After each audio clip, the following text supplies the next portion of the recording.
যে অনুগ্রহগুলোর কথা আমি বলবো, যে নিয়ামতগুলো হয়তো আমি উল্লেখ করব, তার চেয়ে অনেক বেশি নিয়ামত আপনি প্রাপ্ত হয়ে আছেন, যেটা আমি জানি না, আপনি জানেন, আপনার রব জানে। কারণ আল্লাহ সুবহানাহু ওয়া তাআলা আমাদের মাঝে এমনও ব্যক্তি আছে যেখানে অধিক টাকার মালিক, যার একাধিক বাড়ি গাড়ি আছে, যাদের অবস্থা খুব ভালো, যে ব্যক্তি সুস্থ আছেন কিন্তু চেহারা দেখে তো বোঝা যায় না। এই জন্যে সেই অনুগ্রহগুলো আপনি ফিল করবেন যে অন্যদের চেয়ে আল্লাহ আপনাকে কতটা অনুগ্রহ দিয়েছে, কতটা নিয়ামতের মাঝে আপনি আছেন। তবে আমি যদি সেই কথাটাকে আল্লাহ সুবহানাহু ওয়া তাআলার ভাষায় বলি, তাহলে এইভাবে বলতে হয় আমাকে। আল্লাহ সুবহানাহু ওয়া তাআলা কোরআনের প্রায় 2টা জায়গায় এইভাবে উল্লেখ করেছেন। তার একটি আয়াত আপনি পাবেন যেটা সূরা নাহাল 16 নম্বর সূরার 18 নম্বর আয়াতে আল্লাহ সুবহানাহু ওয়া তাআলা বলছেন, ওয়া ইন তাউদ্দু নি'মাতাল্লাহি লা তুহসুহা ইন্নাল্লাহা লাগফুরুর রহিম। আল্লাহ সুবহানাহু ওয়া তাআলা বলছেন, মানুষ তুমি যদি তোমার প্রতিপালকের নিয়ামতগুলো এক এক করে গণনা করা শুরু করো, তাহলে তুমি কোনোদিন গুণে শেষ করতে পারবে না। তোমার উপরে হয়তো যতটা করা হয়েছে, কিন্তু পুরো পৃথিবীর উপরে আল্লাহ সুবহানাহু ওয়া তাআলা যে কত অনুগ্রহ করে থাকে, আল্লাহ বলছেন কোনো ব্যক্তি সেটাকে গুণে শেষ করতে পারবে না। ওয়া ইন তাউদ্দু নি'মাতাল্লাহি লা তুহসুহা ইন্নাল্লাহা লাগফুরুর রহিম। কিন্তু পরবর্তী জুমলা যেটা আল্লাহ সুবহানাহু ওয়া তাআলা বলেছেন যে ইন্নাল্লাহা লাগফুরুর রহিম, এই কথাটা থেকে আপনাকে শিখতে হবে যে আল্লাহ সুবহানাহু ওয়া তাআলার অনুগ্রহ কি হতে পারে।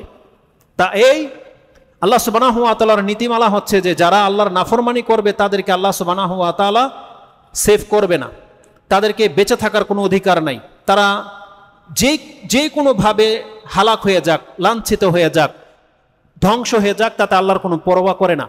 কিন্তু আল্লাহ সুবহানাহু ওয়া তাআলা তার পরের অংশ দিয়ে বলছে, বান্দা আমার অনুগ্রহ, আমার রহমত কেবল তোকে বাঁচিয়ে রেখেছে, তোর হাজার পাপ থাকা সত্ত্বেও আমি তোকে রিজিক দিয়ে যাচ্ছি, তোকে সুস্থ রেখেছি, তোকে ঘর বাড়ি দিয়ে রেখেছি। কারণ আল্লাহ বলছেন ওয়া ইন্নাল্লাহা লাগফুরুর রহিম, কারণ আল্লাহ হচ্ছেন ক্ষমাশীল এবং দয়াবান। তা আল্লাহর ক্ষমা এবং রহমতের কারণেই আমরা আজকে বেঁচে আছি। তা আল্লাহ সুবহানাহু ওয়া তাআলার এই অনুগ্রহগুলোকে গুণে শেষ করা যাবে না। তা আল্লাহ সুবহানাহু ওয়া তাআলার যতগুলো অনুগ্রহ আছে তার মাঝে আমাদের চোখ দিয়ে আমরা যেটা দেখতে পাই তা হচ্ছে, আপনি যদি পুরো পৃথিবীর দিকে নজর ঘুরান তাহলে দেখতে পাবেন পৃথিবীর মানুষ, এমনকি মুসলিমরা এত বিপর্যয়ের মাঝে আছে, তাদের অবস্থা এত ক্রিটিক্যাল, তাদের তুলনায় আমাদের জীবনটা কি আপনি দেখতে পাবেন যে আমি আর আপনি তাদের চেয়ে অনেক বেশি সুখে এবং নিরাপত্তায় আছি। যে নিরাপত্তাটা তাদেরকে দেওয়া হয়নি, আমরা আমাদের ঘর বাড়িতে আমাদের অবস্থানে ওই নিরাপত্তাটা ভোগ করছি।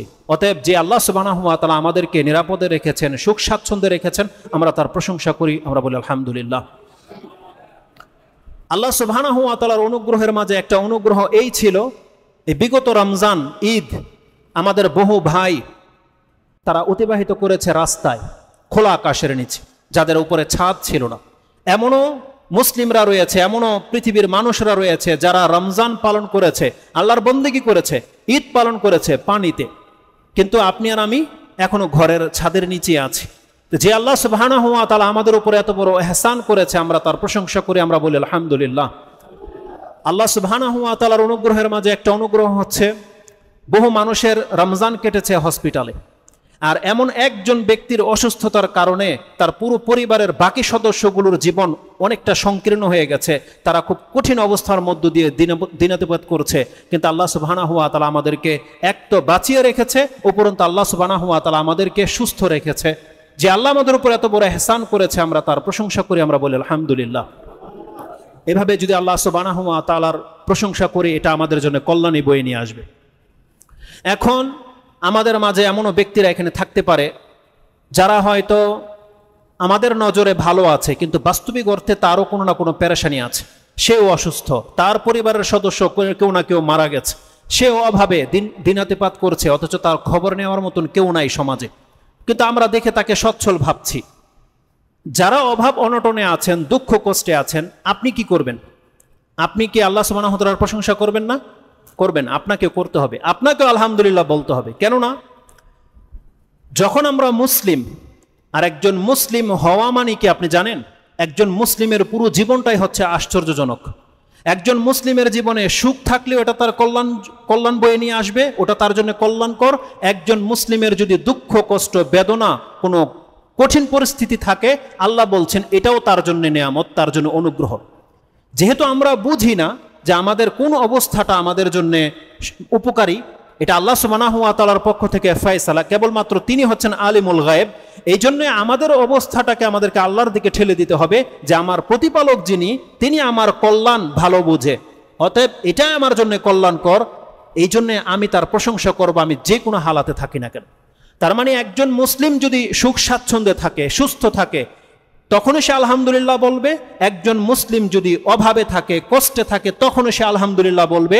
এবং এই দুইটা অবস্থায় তার জন্য কল্যাণ বয়ে নিয়ে আসবে, যদি সে এই অবস্থার হুকুমের উপরে অটল থাকতে পারে। হুকুম কি? আল্লাহ বলছেন, আমি যদি কাউকে সম্ভ্রম দিয়ে দিই, আমি যদি কাউকে অঢেল সম্পত্তি দিয়ে দিই, কাউকে যদি আমি প্রাচুর্যতা দিয়ে দিই, সুস্থ রাখি, তাহলে সে আমার শুকরিয়া আদায় করবে, এটা তার জন্য কল্যাণকর। আর আমি যদি কোনো ব্যক্তিকে বিপদ আপদ দিয়ে পরীক্ষা করি, সে যদি ধৈর্য ধারণ করে, তাহলে এটা তার জন্য কল্যাণকর। এই দুইটা জিনিস, আনন্দে থাকলে শুকরিয়া আদায় করতে হবে, আর কষ্টে থাকলে আল্লাহ সুবহানাহু ওয়া তাআলার উপরে ধৈর্য ধারণ করতে হবে। ওই ধৈর্য ধারণ অবস্থায় কোনো ব্যক্তি যদি আলহামদুলিল্লাহ বলতে পারে, এটা তার জন্য কত কল্যাণ বয়ে নিয়ে আসবে, এটা আমি আপনাকে ভাষায় প্রকাশ করাতে পারবো না। ইনশাআল্লাহ আলহামদুলিল্লাহ নিয়ে একটা খুতবা এক্সট্রা লাগবে, ওটা আমি আপনার কাছে পেশ করব।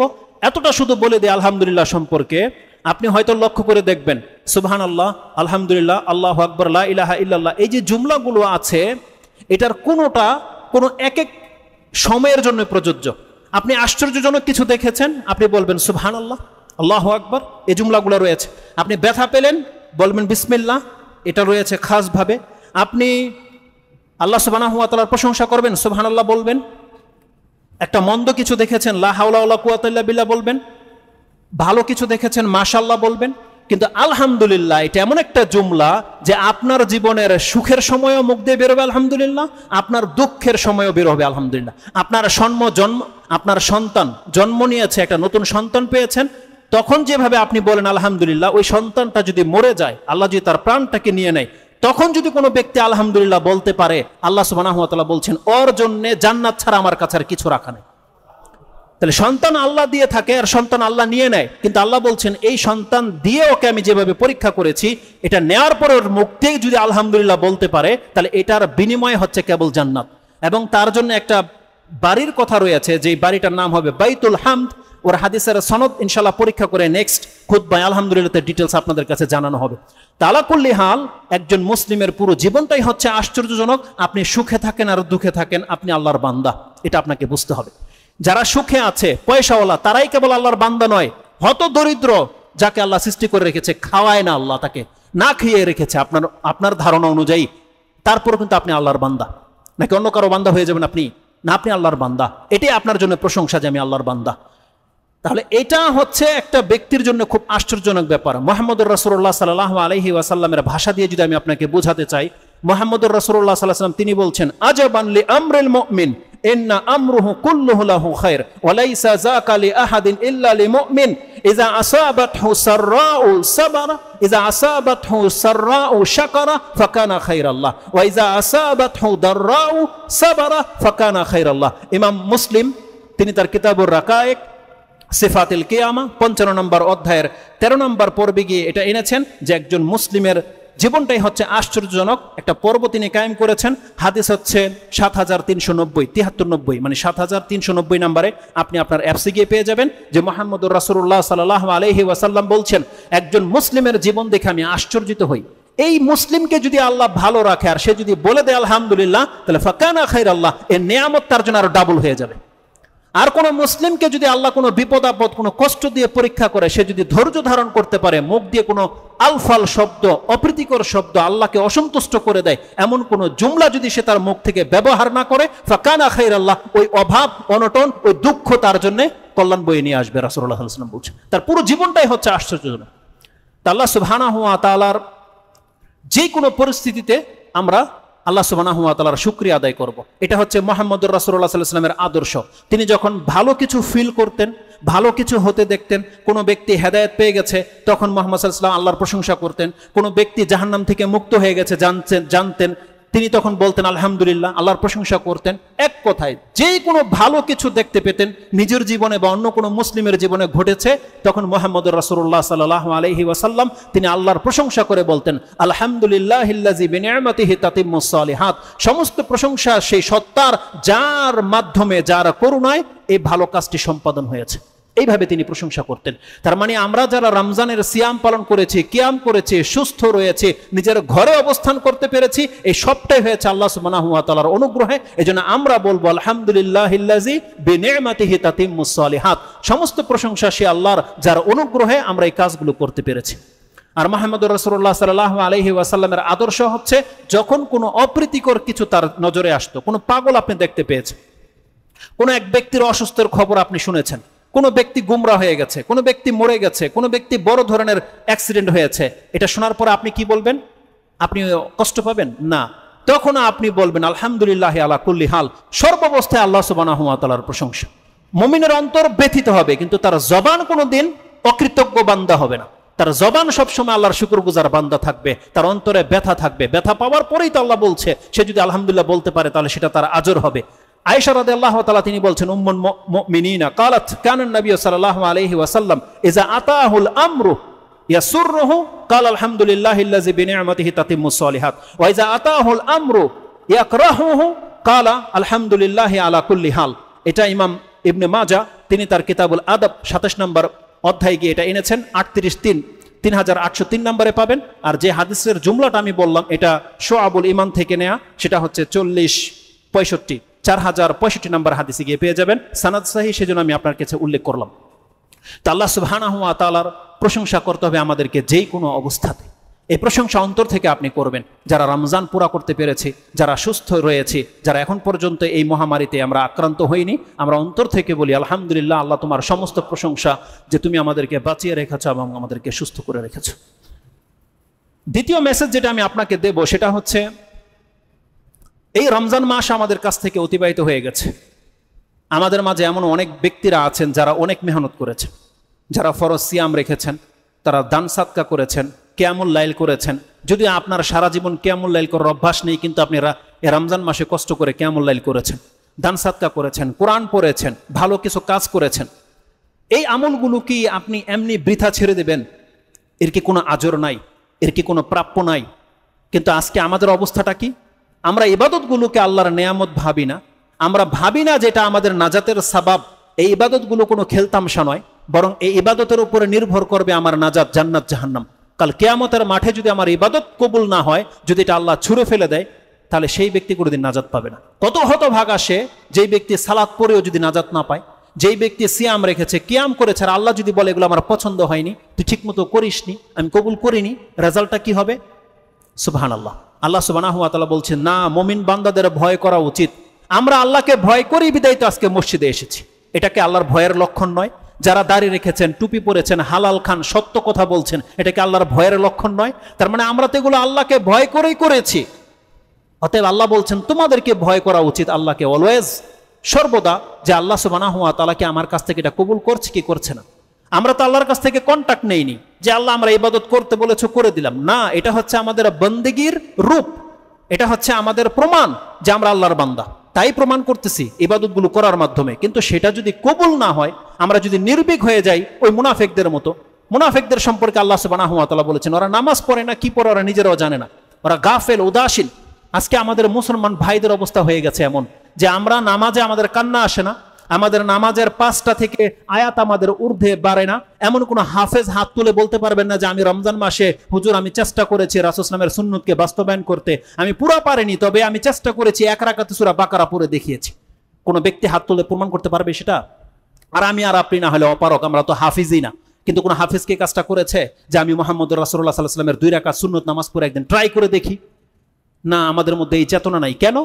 আমরা শুধুমাত্র একটা দায়িত্ব, বেতন ভিত্তিক, বা আমরা 20 রাকাত তারাবি পড়তে হবে, 8 রাকাত পড়তে হবে, ইমামে যেভাবে পড়িয়ে দিয়েছে আপনি একটা নিঃশ্বাস ছেড়েছেন যে যাক আজকে তারাবি কমপ্লিট করতে পেরেছি।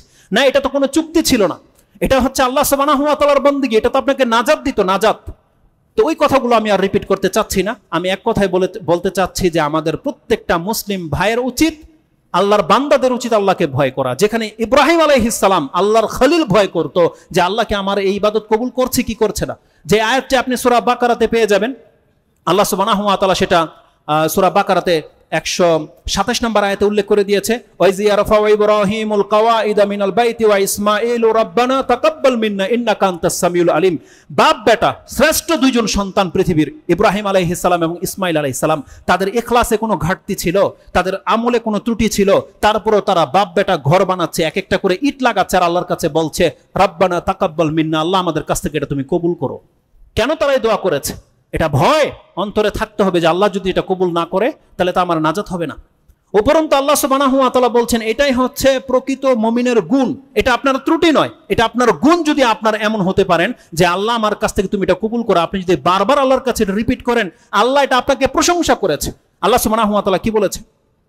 কোরআনের একটি আয়াত আপনি নিতে পারেন এই ক্ষেত্রে, সূরা মুমিনুন 23 নম্বর সূরার 60-61 নম্বর আয়াতটিতে আপনি পড়েন, তাতে আল্লাহ সুবহানাহু ওয়া তাআলা বলছেন ওয়াল্লাযীনা ইউতুনা মা আতাউ ওয়া কুলুবুহুম ওয়াজিলাতুন আন্নাহুম ইলা রাব্বিহিম রাজিউন। আল্লাহ বলছেন মুমিনদের গুণ হচ্ছে তারা যা করার, যতটা দেয়ার, যতটা মেহনত আল্লাহর রাস্তায় করার, ততটা করার পরে আল্লাহর কাছে বলে তার অন্তর তাদের ভীত থাকে। অন্তর ওয়া কুলুবুহুম ওয়াজিলাতুন, কিন্তু তাদের অন্তর থাকে ভীত। কেন ভীত থাকে?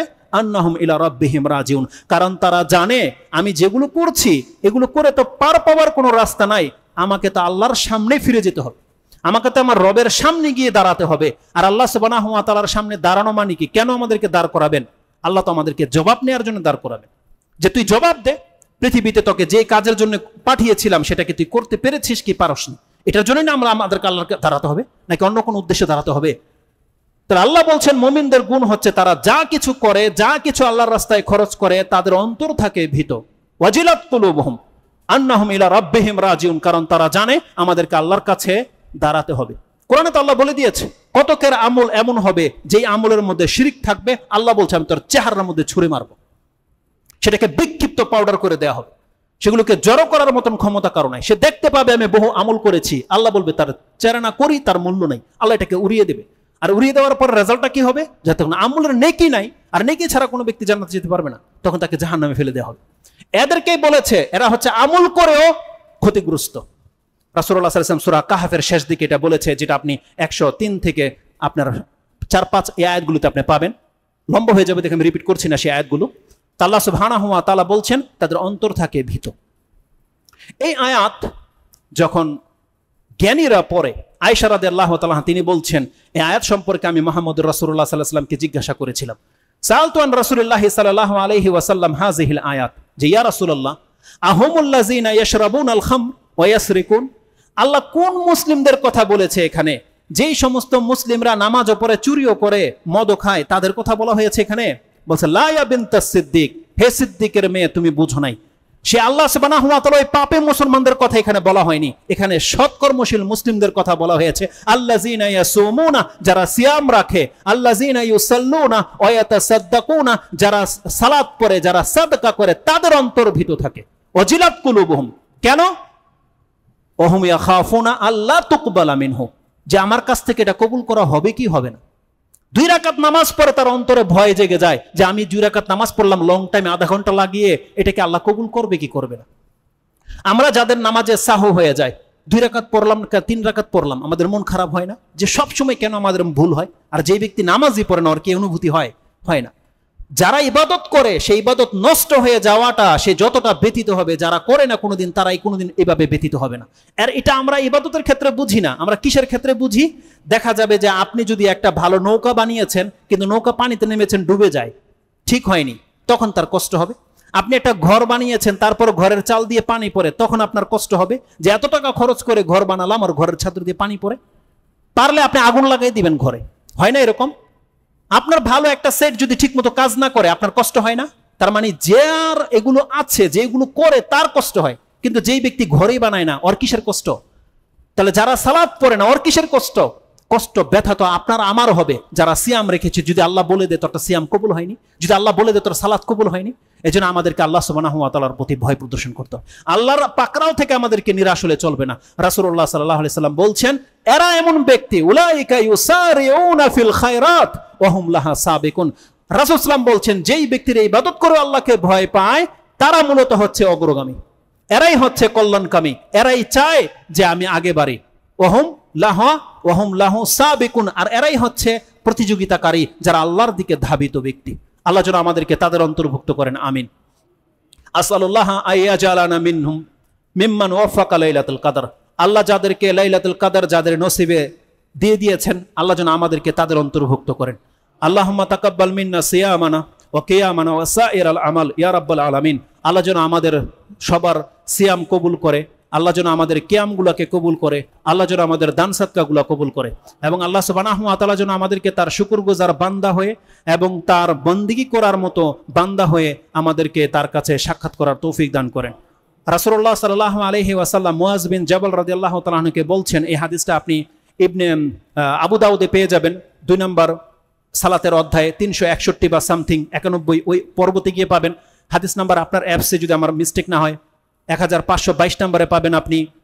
তাও একটা আর ইসলামিক ফাউন্ডেশনে 1503 নম্বরে গিয়ে আপনি পেয়ে যাবেন, সে হাদিসটা রয়েছে। রাসূলুল্লাহ সাল্লাল্লাহু আলাইহি ওয়াসাল্লাম মুআজ রাদিয়াল্লাহু তাআলা আনহু তিনি কি বলছেন, ইয়া মুআজ উহিব্বুকা ওয়াল্লাহি ইন্নী উহিব্বুকা ইয়া মুআজ। হে মুআজ, আমি তোমাকে আল্লাহর জন্য অনেক বেশি ভালোবাসি, আল্লাহর কসম করে বলছি মুআজ, আমি তোমাকে অনেক বেশি ভালোবাসি। ওসিকা ইয়া মুআজ, আমি তোমাকে ওসিয়ত করছি মুআজ, তোমার দ্বারা যেন এই আমল কোনোদিন ছুটে না যায়। লা তাদাআন্না ফি দুবুরি কুল্লি সালাতিন তাকুল।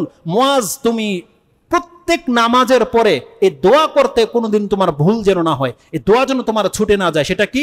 তুমি বলবে আল্লাহুম্মা আইন্নি আলা যিকরিকা ওয়া শুকরিকা ওয়া হুসনি ইবাদাতিকা। তুমি বলবে আল্লাহ তুমি আমাকে তৌফিক দান করো, তোমার পক্ষ থেকে আমাকে সাহায্য দিয়ে আমাকে শক্তি দাও। কি? আইন্নি আলা যিকরিকা, আমি যেন তোমাকে স্মরণ করতে পারি, আমি যেন তোমার জিকিরকারী বান্দা হতে পারি। ওয়া শুকরিকা, আমি যেন তোমার শুকরিয়া আদায় করতে পারি, আমি যেন তোমার শুকরগুজার বান্দা হতে পারি। ওয়া হুসনি ইবাদাতিকা, আমি যেন তোমার উত্তম কর্মশীল বান্দা হতে পারি। আল্লাহ তুমি আমাকে তৌফিক দান করো। কেন তৌফিকের কথা বলা হয়েছে? আজকে আমরা যেগুলো করতে পেরেছি এগুলো একটা আমাদের ক্ষমতার মধ্যে নয়, যেটা ঈদের খুতবায় আমি সামথিং টাচ দিয়েছিলাম, যে এগুলো হচ্ছে সবটাই আমাদেরকে আল্লাহর পক্ষ থেকে দেয়া ক্ষমতা। আল্লাহ যদি আমাদেরকে ক্ষমতা না দিতেন, আল্লাহ যদি আমাদেরকে ওই রকমের অপারক করে দিতেন, হসপিটালে রেখে দিতেন, তাহলে এই কাজগুলো করা আমাদের পক্ষে মোটেও সম্ভব ছিল না, যেটা আপনার সুস্থ থাকা সত্ত্বে করতে পেরেছি। অতএব আমরা আল্লাহর কাছে বলি, আল্লাহ তুমি আমাদেরকে তৌফিক দান করো, যারা তোমাকে সন্তুষ্ট করতে পেরেছে তুমি আমাদেরকে তাদের অন্তর্ভুক্ত করো, যেন আমরা তাদের অন্তর্ভুক্ত হয়ে তোমাকে সন্তুষ্ট করতে পারি। এবং তোমাকে যারা রাগিয়ে দেয়, তোমাকে যারা অসন্তুষ্ট করে দেয়, আল্লাহ তাদের কাছ থেকে আমরা আশ্রয় চাচ্ছি, আমাদেরকে তাদের অন্তর্ভুক্ত তুমি করে দিও না। তৃতীয় বিষয় যেটা আমি আপনার কাছে পেশ করব, সেটা হচ্ছে আল্লাহ সুবহানাহু ওয়া তাআলা যেই ফিতনা আমাদের পৃথিবীতে প্রেরণ করেছেন, যে ফিতনা এসেছে আমাদের কাছে, এই ফিতনা সম্পর্কে আল্লাহ সুবহানাহু ওয়া তাআলা এই পৃথিবীর একটা সিস্টেম রেখেছে। রাসূলুল্লাহ সাল্লাল্লাহু আলাইহি ওয়াসাল্লাম বলেছেন যে কিয়ামত পর্যন্ত ফিতনা একের পর এক আসতে থাকবে। আল্লাহ সুবহানাহু ওয়া তাআলা এই করোনা পরিস্থিতিতেও যাদেরকে বাঁচিয়ে রেখেছে, সুস্থ রেখেছে, আমরা যেন আল্লাহ সুবহানাহু ওয়া তাআলার পাকড়াও থেকে নিজেকে নিরাপদ না ভাবি। আল্লাহ সুবহানাহু ওয়া তাআলা আমাদেরকেও ধরতে পারতেন। আর এমনটা নয় যে যারা মরে গেছে তারা মরে গেছে, আমরা জিতে গেছি, আমরা বেঁচে গেছি, এমনটা যেন আমাদের মেন্টালিটি না হয়। কেননা মৃত্যু কিন্তু প্রত্যেকের তকদিরে আছে। এটা এমন একটা বিষয়, আপনি পয়সা পান বা না পান, খেতে পান বা না পান, সুন্দর চেহারা পেয়েছেন কি পাননি, মৃত্যু পাবেন না এমন কোনো ব্যক্তি আছে? এটা প্রত্যেকের অংশে রয়ে গেছে। বরং যারা মরে গেছে তাদের তকদির ওইভাবে লেখা ছিল। আমাদের দুই রকম হতে পারে, হয় এর থেকেও বেশি লাঞ্ছনাকর মৃত্যু আসতে পারে, অথবা আল্লাহ আমাদেরকে সম্মানজনক মৃত্যু দিতে পারে। আসতে পারে না? কারণ মৃত্যু তো আসবে, এটা আমরা প্রত্যেকে জানি। কোরআনে আল্লাহ সুবহানাহু ওয়া তাআলা 3টি আয়াতে বলেছে, যদি আয়াতগুলো আমি এক এক করে পড়ি, আপনি পড়ে নিয়েন। সূরা আলে ইমরান 3 নম্বর সূরা 185 নম্বর আয়াতে রয়েছে, সূরা আনকাবুত 29 নম্বর সূরার 57 নম্বর আয়াতে রয়েছে, এবং সূরা আম্বিয়া 21 নম্বর সূরার 35 নম্বর আয়াতে রয়েছে। একটা আয়াত আমি আপনার কাছে কোট করি, সেটা সূরা আম্বিয়া 21 নম্বর সূরার 35 নম্বরে যে আয়াতটি রয়েছে, তাতে আল্লাহ সুবহানাহু ওয়া তাআলা বলছেন, কুল্লু নাফসিন যায়িকাতুল মাউত ওয়া নাবলুকুম বিশ-শাররি ওয়াল খায়রি ফিতনা ওয়া ইলাইনা তুরজাউন। আল্লাহ সুবহানাহু ওয়া তাআলা বলছেন প্রত্যেকটা মানুষকে মরতে হবে, তারা মরবে, কিন্তু মৃত্যুর আগে আমি তাকে ওয়া নাবলুকুম বিশ-শাররি ওয়াল খায়রি ফিতনা, আমি তাকে মন্দ দিয়ে এবং ভালো কিছু দিয়ে তাকে পরীক্ষা করব। এই আয়াতের মধ্যে দুইটা জুমলা রয়েছে, ওয়া নাবলুকুম, আমি তাকে পরীক্ষা করব, বিশ-শাররি ওয়াল খায়র, অনিষ্ট দিয়ে এবং কল্যাণ দিয়ে। তার মানে অনিষ্ট দিয়ে যাদেরকে আল্লাহ সুবহানাহু ওয়া তাআলা অসুস্থ রেখে, অভাব রেখে যাকে পরীক্ষা করেছে, সে আল্লাহর কাছে কি অবস্থা পেশ করেছে এটা আল্লাহ জেনে নিয়েছে, এবং যাদেরকে আল্লাহ বাঁচিয়ে রেখেছে, সুস্থ রেখেছে, অনেক বেশি সম্পত্তি দিয়ে রেখেছে, তারা আল্লাহর সাথে কি আচরণ করছে এটাও আল্লাহ দেখে নিচ্ছে। আল্লাহ বলছেন মৃত্যুর আগামী প্রত্যেককে ভালো এবং মন্দ দিয়ে পরীক্ষা করব, ওয়া ইলাইনা তুরজাউন, তারপরে তোমাদেরকে আমার কাছে ফিরিয়ে নিয়ে আসা হবে। অতএব আমরা যারা বেঁচে গেছি আমাদেরকে আল্লাহ পরীক্ষার জন্য আবার আরেকবার সুযোগ দিয়েছে, ছেড়ে দিয়েছে। ওই ব্যক্তির মতো যেন আমরা প্রত্যেকে মরে যেতাম, আমরা আল্লাহর কাছে বলেছি রব্বি লাউলা আখারতানি ইলা আজালিন কারিব ফাআসাদদাকা ওয়া আকুম মিনাস সালিহিন। আমরা প্রত্যেকে যেন সেই ব্যক্তি যে আল্লাহর কাছে এই কথা বলেছি। আপনার ফিল হয় নাই?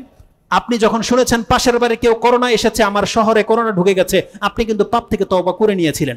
যখনই আপনি দেখেছেন আপনি সেফ, মরেন নাই, তখন আপনারই তওবা ছুটে গেছে।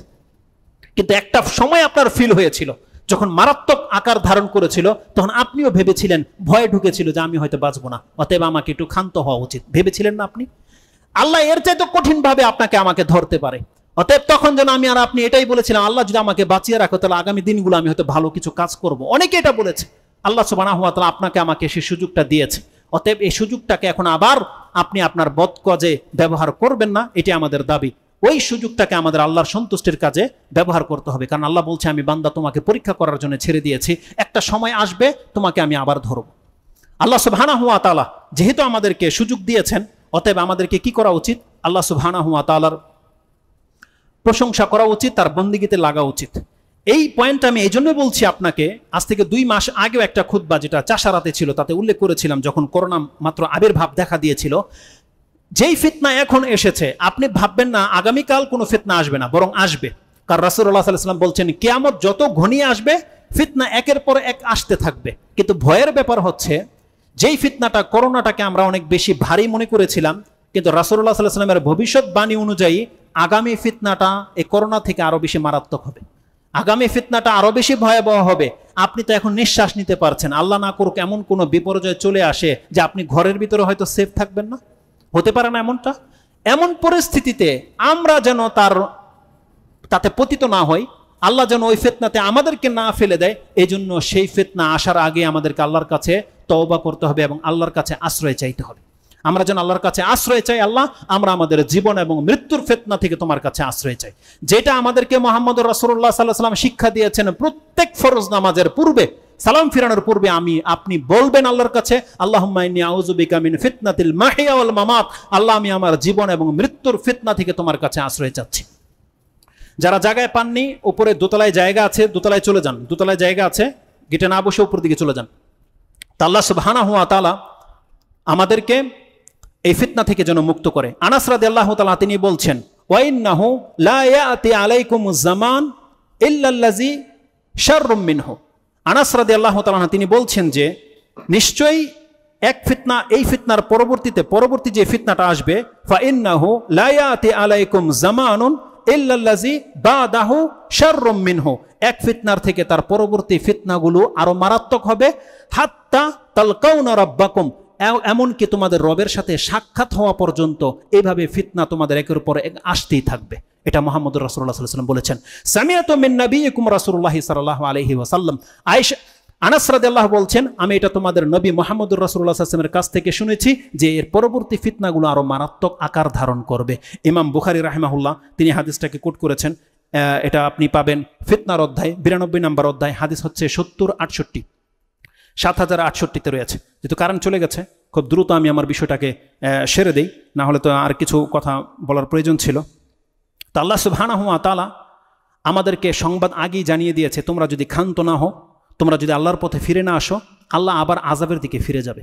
কোরআনে সূরা বনী ইসরাঈলের মধ্যে আল্লাহ সুবহানাহু ওয়া তাআলা বনী ইসরাঈলের লোকদেরকে বলেছিল, ওয়াইন উত্তম উদনা, তোমরা যদি আবার পাপের দিকে ফিরে যাও, আমি আবার শাস্তির দিকে ফিরে আসবো। আল্লাহ হয়তো দুনিয়া থেকে খুব রিসেন্টলি করোনাকে হয়তো তুলে নেবে ইনশাআল্লাহুল আজিজ, হয়তো কোনো অঞ্চলে থাকবে কিন্তু তুলে নেবে, কিন্তু তার মানে এই নয় যে আল্লাহ আমাদেরকে ছেড়ে দেবে। আল্লাহ বলছেন যদি তোমরা আবার পাপের দিকে ফিরে যাও, আমার বন্দিকে ছেড়ে দাও, তাহলে আমি আবার শাস্তির দিকে ফিরে আসবো। আর আল্লাহ বলছেন ওয়াইন্নামা তুআদুনা লাআত ওয়া মা আনতুম বিমুজিজিন, আর তোমাদের সাথে যার ওয়াদা করা হচ্ছে এটা আসবেই আসবে। আল্লাহ বলছেন ওয়াইন্নামা লাতুআদুনা লাআতিন, তোমাদের সাথে যে ওয়াদা করা হচ্ছে তার প্রত্যেকটা বিষয় ঘটবেই ঘটবে।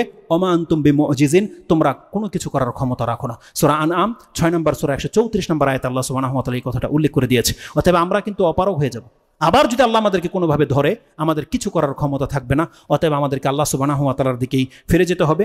সবচেয়ে ইম্পর্টেন্ট কথা যেটা আজকের খুতবার যেই হাদিসটাকে কেন্দ্র করে আমি রেডি করেছিলাম, ডিটেলস বলার হয়তো সম্ভবপর হবে না, তবে হাদিসটা খুব চমৎকার এবং আপনাকে সঠিক গাইডলাইন করবে। ওই হাদিসটা বলে দিয়ে আমি আমার খুতবাকে ক্ষান্ত করব। আবু দারদা রাদিয়াল্লাহু তাআলা আনহু থেকে বর্ণনা করা হয়েছে, তিনি বলছেন ক্বালা রাসূলুল্লাহ সাল্লাল্লাহু আলাইহি ওয়াসাল্লাম, রাসূলুল্লাহ সাল্লাল্লাহু আলাইহি ওয়াসাল্লাম আমাদেরকে বলছেন, মা মিন ইয়াউমিন তালাআত শামসুহু ইল্লা বিজামবাতাইহা মালাকানে ইউনাদিয়ানে নিদান ইয়াসমাউহু মা খালাকাল্লাহু কুল্লুহুম গায়রুস সাকালাইন। রাসূলুল্লাহ সাল্লাল্লাহু আলাইহি ওয়াসাল্লাম বলছেন, প্রতিদিন যে সূর্য ওঠে কোনো এমন একদিনও বাদ পড়ে না যে সূর্যের সাথে দুইজন ফেরেশতাকে আল্লাহ পাঠিয়ে দেয়, দুইজন ফেরেশতা উদিত হয়। এই ফেরেশতারা চিৎকার করে ডেকে বলে, পুরো পৃথিবীর সবকিছু শুনতে পায় কেবলমাত্র জিন এবং ইনসান ছাড়া। জিন ইনসানকে কেন শোনানো হয় না সেই কথাটা, যেহেতু এটা গায়েবের ব্যাপার। কারণ ফেরেশতাদের শব্দ যদি আওয়াজ চলে আসে এটা তো ঈমান হইল না, ফেরেশতার প্রতি যে ঈমান এটা উঠে যাবে। এই জন্য আমাদেরকে রাসূল সাল্লাল্লাহু আলাইহি ওয়াসাল্লামের মাধ্যমে সংবাদ দেওয়া হয়েছে যে ফেরেশতারা এইভাবে ডেকে বলে পুরো পৃথিবীবাসীকে, কি বলে, ইয়া আইয়ুহান নাস হালুম্মু ইলা রাব্বিকুম, হে মানব জাতি, মানবরা তোমরা তোমাদের রবের দিকে ধাবিত হও। পৃথিবীর অন্য কোনো উদ্দেশ্যে তোমরা জমিনে বসবাস করো না। সে ফেরেশতা কল্যাণকামী, তারা আল্লাহর উত্তম সৃষ্টি, তারা আমাদের হিতাকাঙ্ক্ষী, তারা আমাদেরকে ডেকে বলে, হে মানুষ কোথায় যাচ্ছ তুমি, ইয়া আইয়ুহান নাস হালুম্মু ইলা রাব্বিকুম, তুমি তোমার রবের দিকে ধাবিত হও, আর কোথাও তোমার যাওয়ার জায়গা নেই, তুমি তোমার রবের দিকে আসো। তখন তারা বলে, ইন্নামা কাল্লা ওয়া কাফা, তুমি জেনে নাও বান্দা, তোমাকে যদি সামান্য কিছু দেওয়া হয়েছে, কিন্তু এটা যদি তোমার জীবন চলার জন্য যথেষ্ট হয়ে থাকে, যে তুমি যতটা প্রাপ্ত হয়েছ কোনোভাবে আজকে বেঁচে যাবে, তুমি কোনোভাবে বেঁচে যাবে, তোমার আর এত কিছুর প্রয়োজন নাই। ইন্নামা কাল্লা, যদিও সেটা অল্প, কিন্তু কাফা যদি তোমার জন্য যথেষ্ট হয়ে যায়, জেনে নাও খায়রুম মিম্মা কাসুরা ওয়াল হা, ওই আধিক্য থেকে উত্তম যে আধিক্যকে মানুষকে ভুলিয়ে দিয়েছে। যারা অনেক পাওয়ার পরে তার রবকে চেনে না, রবের বন্দিগি করে না, ওই ব্যক্তির চেয়ে তোমার জীবনটা উত্তম, যদি তোমাকে অল্প দেওয়া হয়েছে কিন্তু যথেষ্ট হয়ে যাচ্ছে, তোমার চলে যাচ্ছে, তুমি তোমার রবের বন্দিগিতে লেগে আছো। সেই ফেরেশতারা ডেকে বলে, ওই ব্যক্তির প্রাচুর্যতা থেকে তোমার জীবনটা অনেক বেশি উত্তম, কারণ তোমার হয়ে যাচ্ছে, চলে যাচ্ছে, কোনো রকম দিন পার হয়ে যাচ্ছে। মুহাম্মদুর রাসূলুল্লাহ সাল্লাল্লাহু আলাইহি ওয়াসাল্লাম মাঝে মাঝে একটা দুইটা খেজুর খেয়ে বেঁচেছিলেন, তার লাইফটা এমনভাবে কেটেছে, তার ঘরে তেমন কোনো খাদ্য ছিল না, কিন্তু তার রবের বন্দিগি সে করে গেছে, তার কোনো ক্ষতি হয়েছে। কিন্তু আজকে আমরা অঢেল পাওয়ার পরে আল্লাহকে স্মরণ করার মতো আমাদের তৌফিক হয় না। একবার বলতে পারি না আমাদের মুখ থেকে আলহামদুলিল্লাহ, একবার বলতে পারি না ইয়া আল্লাহ আমাদেরকে ক্ষমা করে দাও, একবার আমরা বলতে পারি না। তাহলে আমাদের কাছ থেকে সেই নিয়ামতটাকে ছিনিয়ে নেওয়া হয়েছে। এই ফেরেশতারা আমাদেরকে এইভাবে ডেকে বলে যে তোমাকে অল্প দেওয়া হয়েছে, কিন্তু যথেষ্ট যে তুমি মুসলমান বান্দা হয়ে পৃথিবীতে বসবাস করছো। ওই প্রাচুর্যতার দিকে তুমি লক্ষ্য করো না, যারা আল্লাহর প্রতি ঈমান নিয়ে আসতে পারেনি, যারা আল্লাহকে ভুলে গেছে। এই হাদিসটাকে একাধিক হাদিসের কিতাবে আপনি পাবেন, আমি এটাকে আপনাকে কোট করছি, যেটা হচ্ছে মুসনাদে আহমদের মধ্যে রয়েছে 21721, এবং হাদিসটি শুআবুল ঈমানের মধ্যে রয়েছে।